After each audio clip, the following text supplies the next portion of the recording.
Hi, Steve here. If you are worried, if you're fearful about AI taking your role, taking your job, or impacting your career, then stay tuned because not only am I going to reassure you that that is something not to be fearful of, but I'm going to really help you to understand that your role is as important now and today and tomorrow as it has ever been. I'm going to give you some ideas and things to think about and to work with that's going to elevate you in your role right now that you can be doing today. Because AI is not going away. It is the biggest disruptor of industry in 30 years, plain and simple. There is no getting around that. It's not going anywhere. In fact, it's only going to get bigger and more uh, prevalent in everything that we do. AI is here to stay, plain and simple. The role of Scrum Master, um, in terms of being able to be effective. Um, Absolutely, people are looking around and going, do I still need a Scrum Master when uh, actually can we replace the role of Scrum Master with AI? No, but people will be asking that question, and the reason for that question, the reason that question comes up and is starting to manifest quite a lot, is that the effectiveness and importance of the role is not as clear as it perhaps once was. And so people are looking around and thinking, do we need it? Can we cut costs? Right? If you're a senior leader in industry, you're always looking at ways in which you can cut costs. It's basic economics. Now, or business economics. So the role of Scrum Master or even Agile Coach as well is going to be questioned. It's going to be put up there. But this is a huge opportunity for you in the role, and I cannot stress this enough. This is something, and it's not me being biased. I have a great passion and love for the role of Scrum Master. That was my early career, and Agile Coach as well. Um, so but this doesn't come from a place of bias. We need to adapt. Absolutely. The role it will not to say that it will change. It probably just needs to be uncovered better. It needs better PR. It needs better uh, understanding of the importance and the value. And that comes from all layers and all angles, and we have a job to do, all of us, to be able to prove just how important and effective the role is. And if you are working with multiple teams and you're spread really thin because of maybe a cost element, maybe a misunderstanding of the role, if you're not able to go deep and deep dive into the role of Scrum Master and Agile Coach, then it's going to be very difficult for you to be able to prove your worth, prove your value. But if the role, in terms of um, mediocrity, let's focus on mediocrity a minute, because there are an awful lot of mediocre agile professionals out there.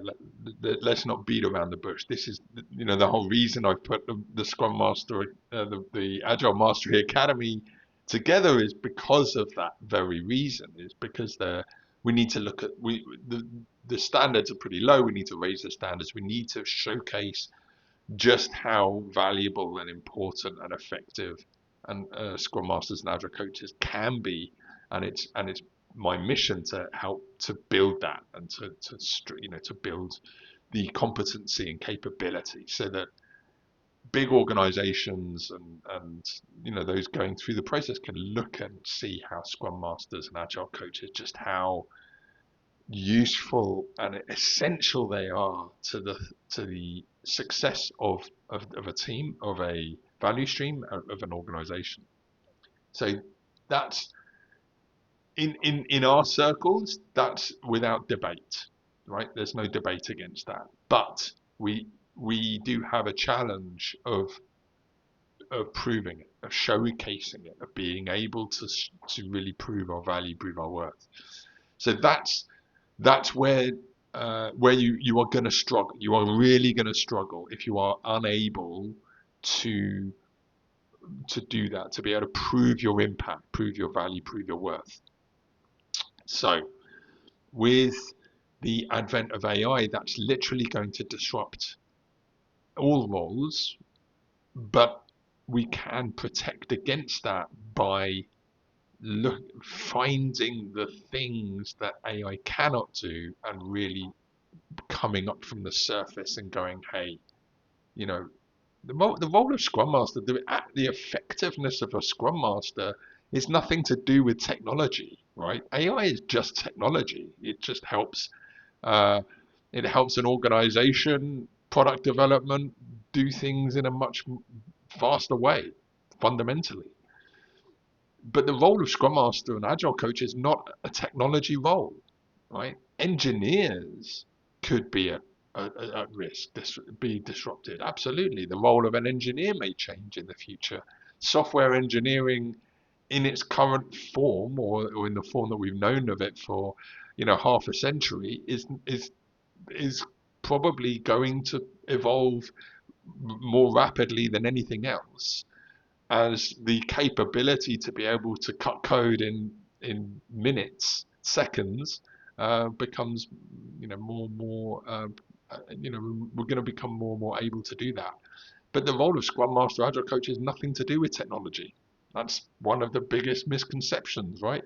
Having the understanding and knowledge of technology is seen as a win for a Scrum Master or Agile Coach, or to have technology experience, software development experience. No, it doesn't. It's nothing. It's good to have a nous for it.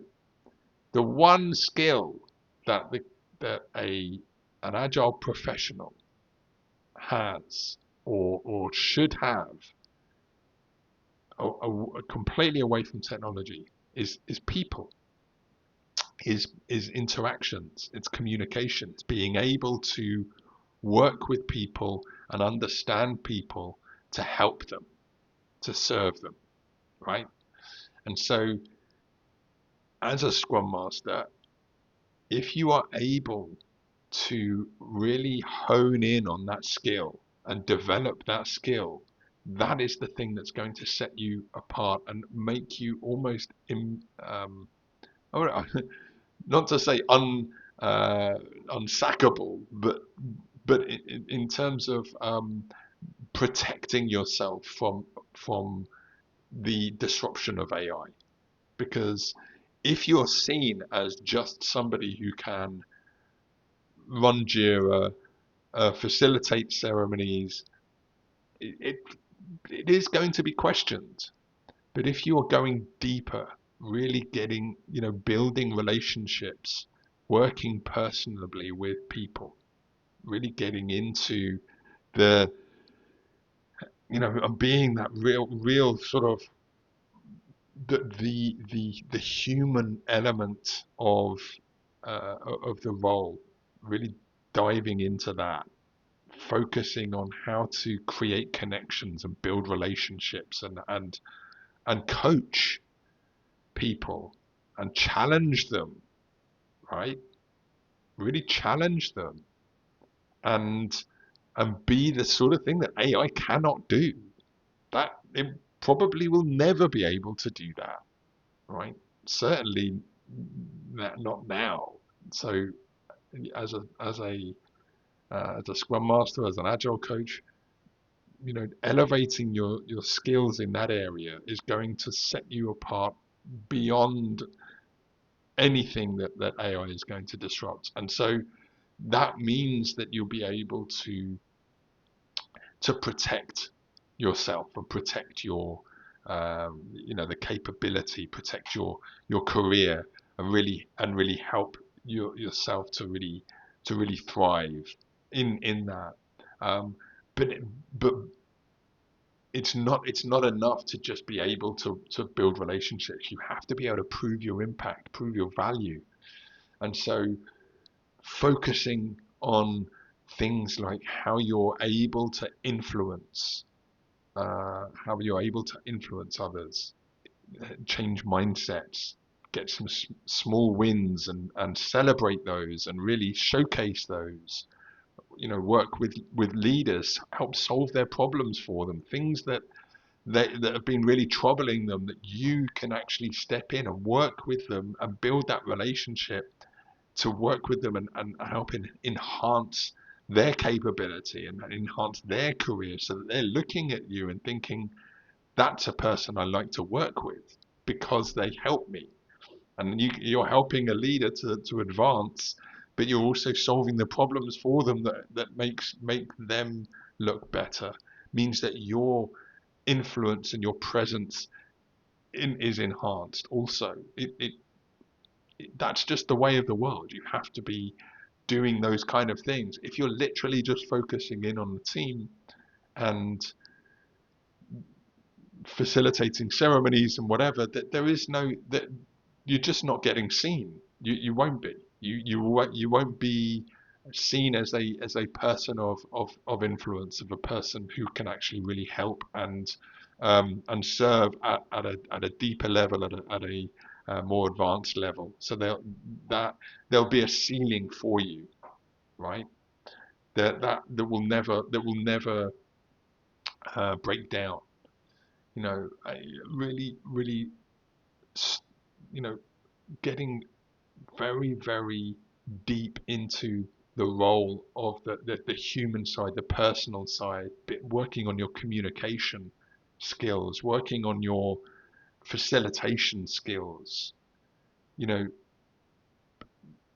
the AI won't be able to facilitate a ceremony, right? So you doing those things, encouraging problem solving workshops are an amazing way to be able to prove your value, prove your worth, because if you can get into a room, grab a whiteboard, work with a leader. I've said this time and again on this podcast, is ask them to name what's the big thing that's challenging you right now. What's the thing that's really difficult? Can I've got a couple of ideas, a couple of thoughts that I may be able to help. Would you have like half an hour for us to spare? We can grab a whiteboard and go and I can just talk you through it, or maybe it's something like, is there something that's troubling you that I can be a sounding board, or do you have an idea about how you might solve this problem that I can work as a completely agnostic and subjective and objective, rather, that I can just be there and we can work together and help you sort of flesh out this idea and see if it can work. If you can start having those kind of conversations with leaders, you don't need to have a rank. You don't need to have the title before you can start being influential, right? Before you can start working with uh, different layers. Find a leader who's perhaps a little bit more approachable, and somebody who has a bit more of a you know they, they're not necessarily ever going to have the time, but people can always find half an hour if it means it's going to really save them time in the future. So go and work with, find a leader who is um, maybe has a challenge, or maybe you're in a like a portfolio management meeting. You're there for your team and you're providing detail on and an update on what's going on. And you're hearing, listen out in those sessions. Don't be multitasking, right? Here's a tip for you. If you are there representing your team at a management meeting, portfolio management, program management meeting, if you're there to provide information on how the team are getting on with their deliverables or whatever it is, you know, the updates on Epic delivery, whatever it is. If you go to those sessions and literally just focus on the 5 minutes that you have the floor, right, then you will never break through that ceiling ever. That it will never happen. If you go to those sessions with the mindset, and it's a mindset, by the way, this isn't about process, this is a mindset. If you go to these sessions and spend the entire session listening, don't do anything else, take notes, but start to use your spidey senses just as you would do in your stand-ups, just to hear about the things that are being said and also the things that aren't being said. It's difficult when it's on camera, when you're on working remotely. But if you can spend that session, and this is a task for you for next week, the next time you have your portfolio meeting, I want you to shut down all other distractions, switch off your phone, and just you've got your 5 minutes of your where you're going to be presenting, and for the rest of that time, I want you to really listen, really take in what's going on. Listen to the other updates that are happening. By the way, project updates, product updates, we'll cover in another session. But this goes on, so let's not pretend it doesn't. But I'm just speaking from a slightly different angle here. I want you to spend this time focusing in on everything. Really look around. Have your camera on so that you can focus. Sometimes people have their cameras on because they want to multitask. They want to carry on with that other thing that they're working on that's completely nothing to do with this meeting. But for this session, you are fully engaged, fully focused. I don't want you to say anything. No solutions. This isn't a solution part. If you hear something that you might be able to help with, note it down. I want you to listen out for the manager, program manager, product manager, whatever it is that is having a particular challenge, an issue, right? And maybe there's something that's going on where you just want to sort of think, what is happening there? I want you to write this down. Keep notes. Note down all of the things that you're seeing and all of the things that are not being said, right? Just note down what could be, like make assumptions. The reason for that, okay, is because what you're going to do then is after the session is you're going to write what you're seeing, what you're hearing, write it up in your journal, okay? If you haven't seen my journal video, go and check it out because keeping a journal is paramount for you to really break through that ceiling. Write it in a journal, write it up, try and get your thoughts out onto paper. Really reflect on what you've seen, what you've heard. When you've done that, then come up with some ideas and go and approach that leader and say, hey, I heard what you said in the session the other day, and I was just reflecting. I just wanted to find out a little bit more about that and just really understand a little bit more about what's been going on there for you. And I'm really uncovered. I might have some ideas about how we might solve it.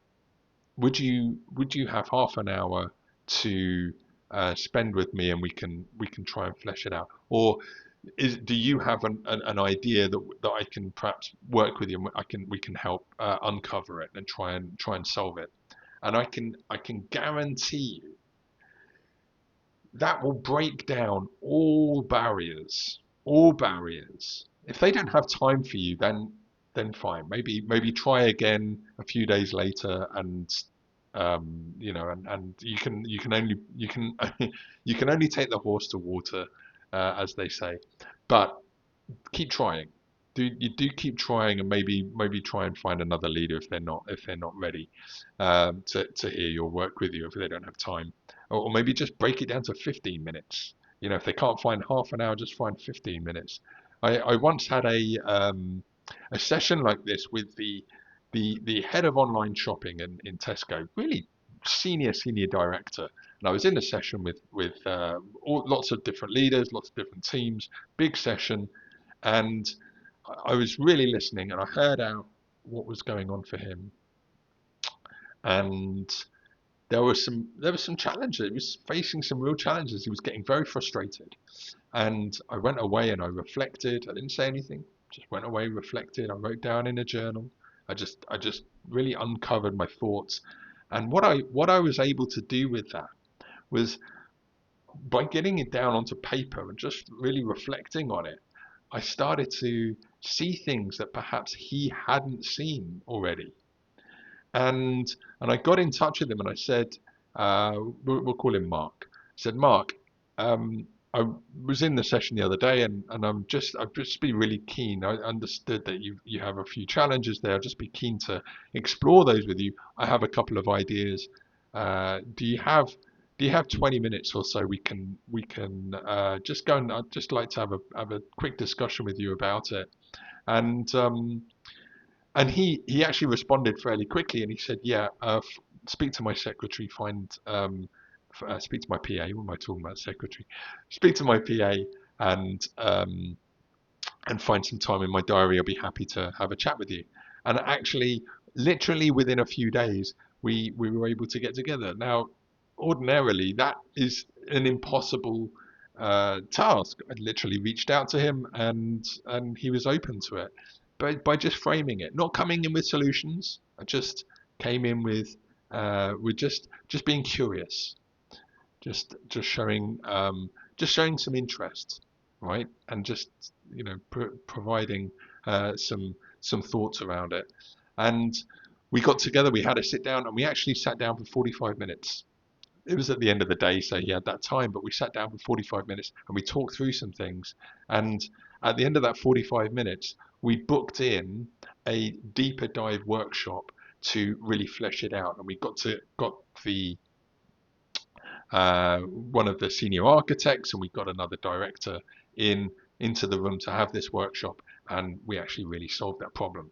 Now, ordinarily, had I just been focusing on my one issue that I had, or sorry, my one update that I was there to provide, that whole thing could have been missed. The whole thing. The whole thing.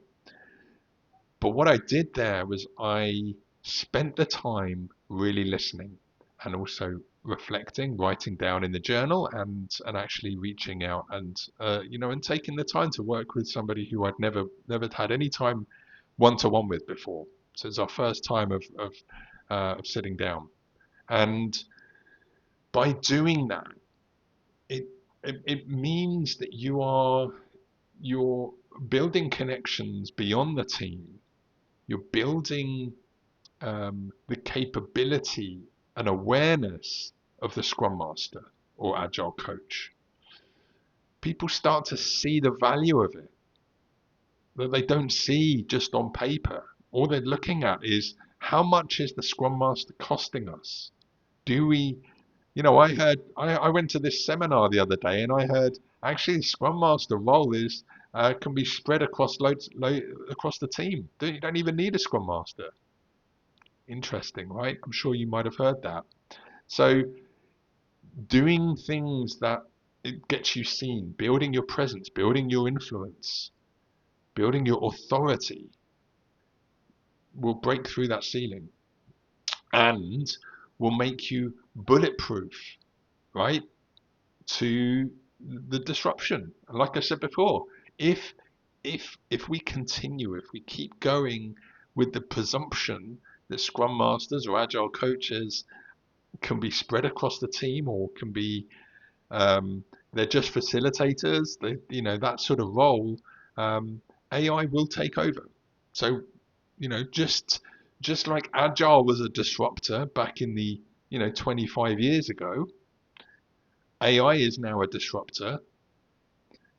Agile, when it came through, people were fearful of it and weren't particularly, um, it took a while to really get going, but people were really looking at it and going, well, what does it mean for my job? Exactly the same things are happening with AI. And we just need to be cognizant that actually, if we can just elevate ourselves and just create a much better awareness and understanding of who we are and what value we can provide, and really setting ourselves beyond that perspective, and provide greater understanding, then we can certainly protect ourselves. But um, the role as it stands now, and if you are struggling with it, then these are the sorts of things that you need to do, or it will happen naturally. It will happen. There is the shape of the team, the future of the team will evolve, will change, and so, as I said before, that it will be questioned. It will come under scrutiny. It will be challenged and say, look, um, I'm not seeing the value. I'm not seeing the worth. So you have to prove it. You have to really show what use, what value it is. And that's beyond the team, but there's also things you can do inside the team as well, by really focusing deep in on the different relationships that are going on in the team, the different interactions, the systems, the things that are getting in the way, the cultural elements, the trust, all of these kind of things that AI is not going to do. It's not going to be doing that kind of stuff. If you can really just go deep, spend some time, spend the next few days really looking in at the data, looking at the team interactions, keeping notes, journaling, reflecting. Take the product owner, lead engineer into a workshop, and flesh out some of the big challenges that you're having. Really step up in the role, right? Step into that role of facilitator. If you're struggling with that kind of thing, if that's a bit of a, and I can understand, it can be a little bit daunting to do those kind of things. Um, there are facilitation training opportunities that you can get into. Um, there's the Agile Mastery Club, that's what it's been designed for. Come and join us.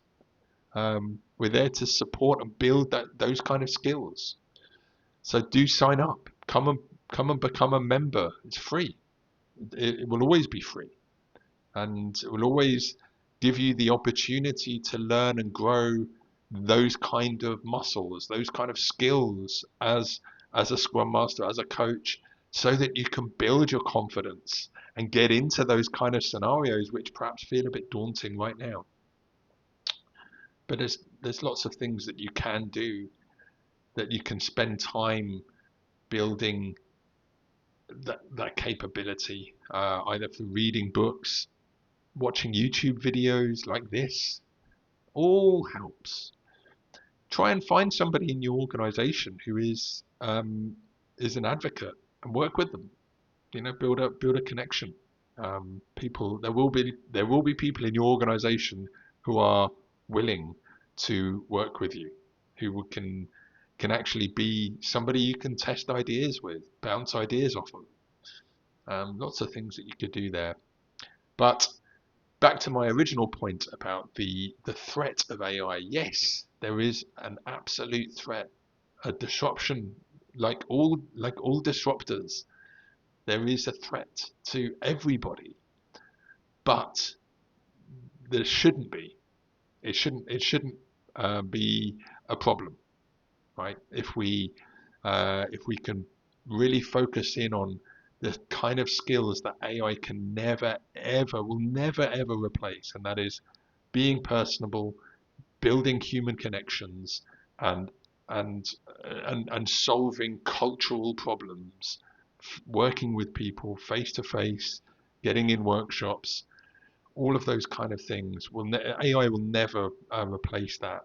Um, how can you help one one person in your team, one person in your wider value stream or organization that is perhaps struggling at the moment? Spend that time, listen out. Spidey skills. Spidey skills is the way. Use your spidey skills. Listen out for things what people are saying. People, not necessarily um, saying clearly, but if you use your spidey skills, jot down in a journal, and then eventually those things you'll start to reflect and use and understand what's really going on under the surface, deeper into the under the surface. All right, so a couple of actions for you. That first one is for you to go away and spend the next big leadership type meeting, portfolio meeting, whatever it is, where you've got um, first line management or portfolio management involved, and just listen. Spend that time listening. Turn off all distractions and just focus in on that session. And and the other thing is to take the impact scorecard, right? There's a link in the chat. Go away, spend 5-10 minutes taking the scorecard, really reflecting um, on the impact that you're currently having or not having. You'll get some personalized results, and it will give you some tips and tricks as to the sorts of things that you can do. And then the other thing is come and join the Agile Mastery Club, uh, and come and join the community. We have a drop-in clinic every couple of weeks. It's a really good opportunity for you to spend a bit of time with some like-minded people, and we can help each other solve problems and challenges, or maybe even you've got a nice idea that you want to bounce it off somebody and some neutral people who can give you some feedback, that kind of thing. All right. Thanks very much, and I will speak to you soon. Take care. Bye bye.